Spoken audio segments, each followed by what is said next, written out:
I never embark on a journey without a good book to accompany me.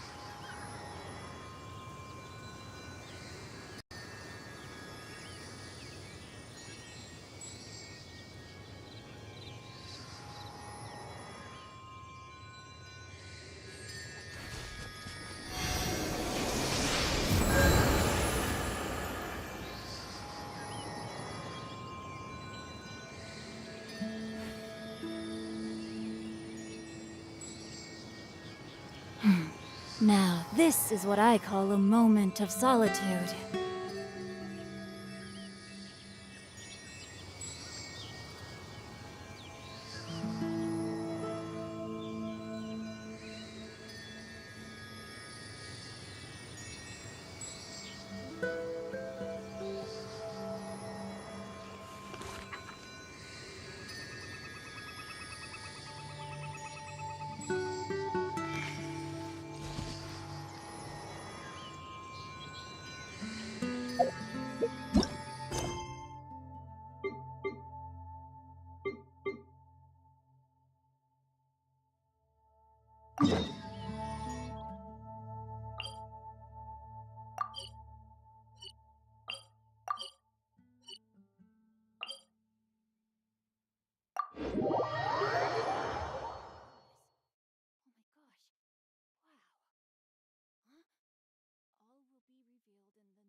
My family makes ornate umbrellas that block neither rain nor shine.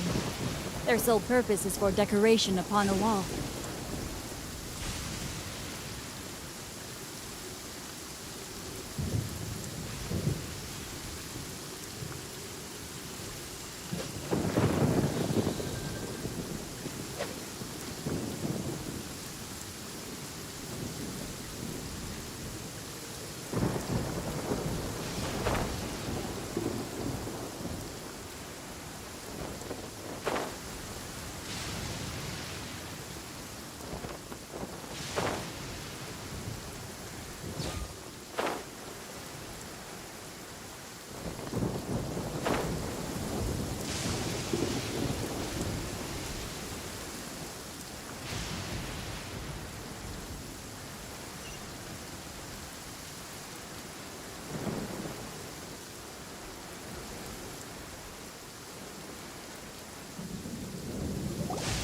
Oh my god, I can't believe my eyes. How can she lift that massive rock all by herself? She's got to be one of those Adepti, surely. Oh, mighty Adeptus, please give me your blessing so that in the coming year I may reap a more bountiful salary. This is top tier in size and quality, and the condition it's in is quite simply immaculate. Congratulations, this item is approved for submission. I'm going to award you full marks for the Sunset Vermilionite item. May I take your name? My name isn't important. I'm not even here to compete. I was just delivering this for some other people. They should be here any minute now. Shenhua and Ningguang's little helper. Ah, so you're the ones behind this. No wonder. The rarest talent turns in the rarest plastrite specimen. But I have to correct you on one point. It's not helper, it's secretary. Okay then, Miss Secretary, what do you think of the rock we found? Pretty amazing, right? In truth, it is the finest piece of plastrite we have received so far. If everything goes according to plan, we will use this piece in the foundation of the Jade Chamber, which will enable us to proceed to the next stage of construction. As a side note, Lady Ningguang has rented some dwellings in the nearby area to serve as accommodations for the contestants. If you need a place to rest, you are welcome to stay there. Now, please excuse me.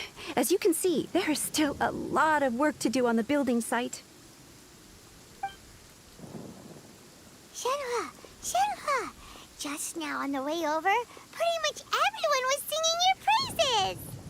Oh, really? What kind of reaction is that? So strange. Aren't you happy about it?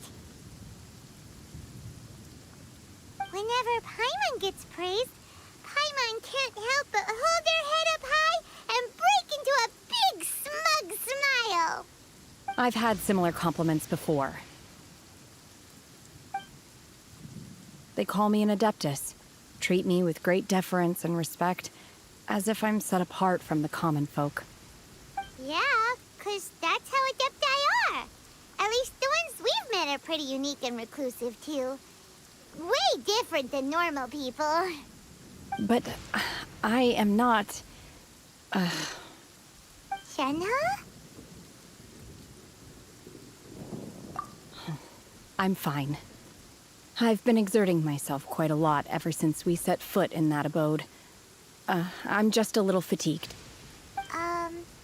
Well, Byron said that there are some makeshift hotels we can use, right? Let's go check in and take a rest. No need. I simply need to find myself a secluded place in the wilderness to sit and meditate in silence. You can't do that. It's dangerous out in the wild on your own. When you're hungry, you go eat something tasty. And when you're tired, you go lie down in a nice, comfy bed. All right? Okay. If you insist. Great! Now we're talking. Let's head to our hotel.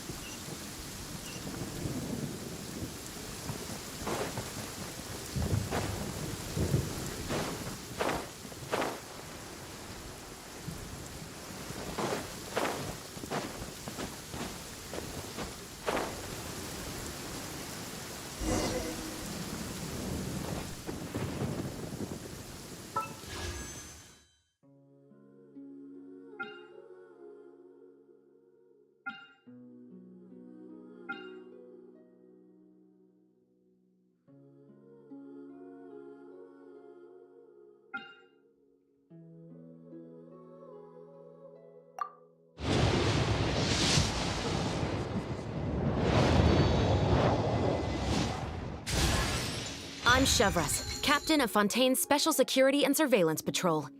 You'll excuse me if I skip the pleasantries.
Hi there. Checking in, are we? You're just in time. We only have 2 rooms left. Since this was chosen as the building site for the new Jade Chamber, we've had a constant stream of people in this area. And not just workers either. Visitors, business people, tea sellers, all sorts. So, business is booming for me today. Very few vacancies. You're lucky you got here when you did. Great! One of your rooms is still being cleaned. I guess it should be ready within the hour. The other room is just through the door on the left. Here are your keys. All right. Hope you enjoy your stay. Please excuse me, I'll leave you to it. Shenhe, you should go get some rest. We'll hang around outside until the other room's ready. Paimon's gonna go see if there's anything good to eat around here. Paimon couldn't help but notice one of the guests walk in with a huge grilled chicken drumstick before. Let's buy one for Shenhe too. She can have it as a midnight snack. Or save it for breakfast tomorrow. All right. I will head to my room for now. If you need anything, don't hesitate to disturb me. I'm Hey, isn't that Cloud Retainer? What's she do? Let's go and say hi.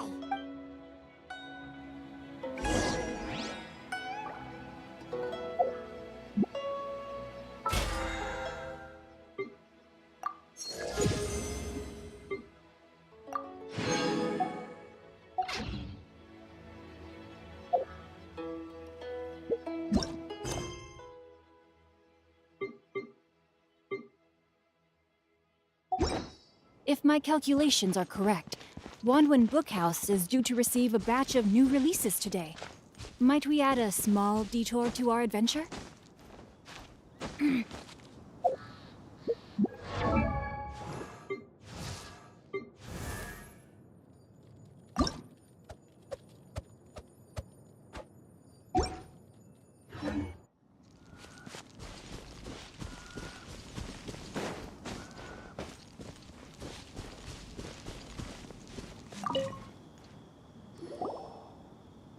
One trusts you have met Shenhe. So, are you getting along quite well? So far, so good. Yeah. So, you know Shenhe too, Cloud Retainer? Naturally. Save for Ganyu, who spends the majority of her time in Liyue Harbor. All the Adepti living today are acquainted with Shenhe to some degree. Cool. So, what's her Adeptus name anyway? Calling her Shenhe feels kind of friendly, but also kind of disrespectful. So Paimon's thinking maybe it'd be better if we called her by her Adeptus name instead. Her Adeptus name? Why, pray tell, would Shenhe have an Adeptus name? Don't all Adepti have a special title they go by? On this latter point, you are correct. However, Shenhe is human. Oh, right. Wait, what?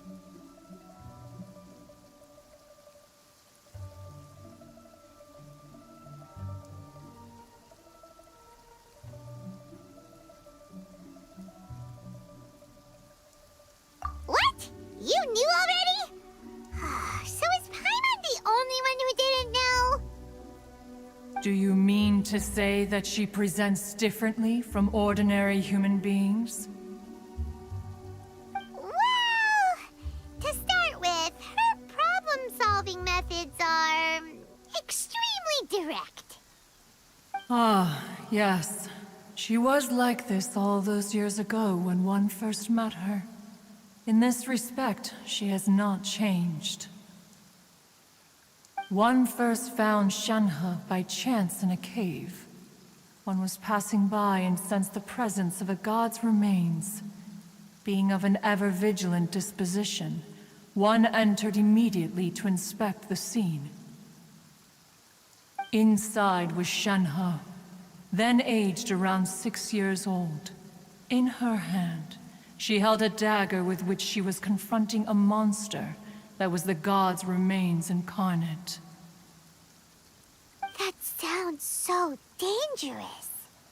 When one arrived, she had already been locked in confrontation with this monster for several days. Most mortal children are fragile, both physically and mentally, and are highly reliant on their parents for survival. But not so her. That she was able to endure such terrible danger was due not only to her strong willpower, but also to the bloodlust and homicidal instinct with which she was born. One dealt with the monster, yet she still refused to lower her guard. She even pointed her dagger in one's direction and remained ready to strike. Only after she was satisfied that one had no intention to cause her harm did she finally relent. She then passed out without uttering a single word. In other words, if you hadn't passed by that day, Shenhua might have... Not necessarily. Upon one's arrival, one could sense that the god's wrath was gradually receding. Even had the stalemate continued, one suspects that Shenhe may have still emerged the victor of the confrontation. That's still so dangerous, though. Why was a tiny little kid battling against the wrath of a god in the first place? Alas, the mortal world is rife with suffering of every kind. And indeed, however, Mooncarver, red ropes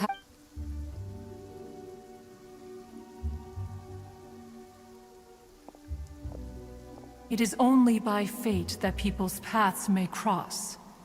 Now that Shenhe's path has crossed with yours, please be sure to treasure the gift that fate has given you, and take good care of her.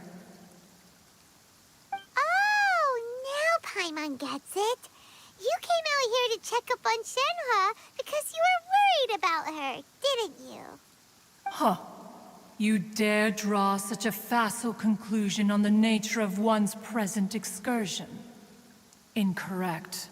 The truth is that while Liyue Harbor may seem peaceful today, danger is always lurking in the shadows. Ningguang once made a bold assertion that this is to be the era of the contract between Liyue and the humans. Well, one is most curious to observe how she will respond to the coming storm. If she handles it admirably, one is willing to be a witness to her achievements. But if she does not, the Adepti shall not hesitate to seize control. Let us conclude our conversation here for today. One has occupied enough of your time, and night is approaching. Be sure to get ample rest.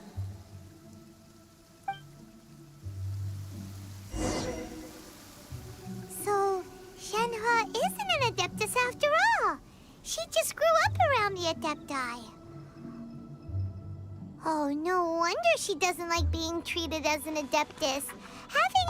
A human raised by the Adepti is precisely what Liyue needs right now. It is also what the Adepti wish to give to Liyue.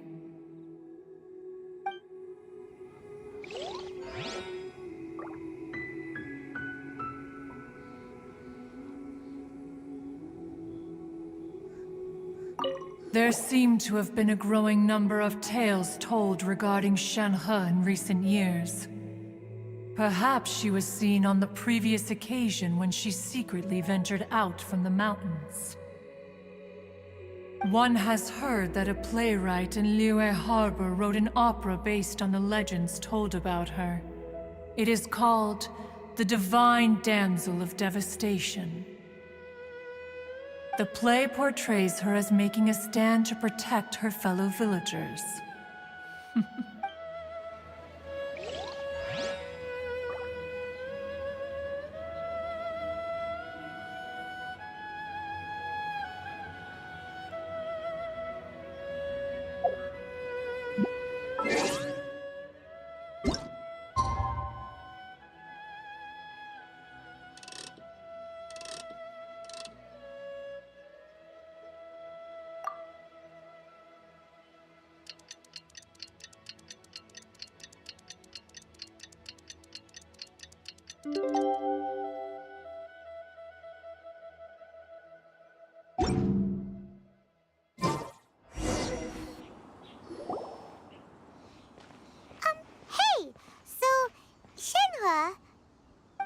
Master has relayed my situation to you, I take it. Oh? How did you know? I'd intended to wait until you came back before going to sleep, but I didn't hear you come in. I was worried that something may have happened to you, so I went outside to check and caught sight of my master. On top of this, you have been acting very strangely around me this morning, causing me to suspect that my master must have told you everything about me. After all, Master is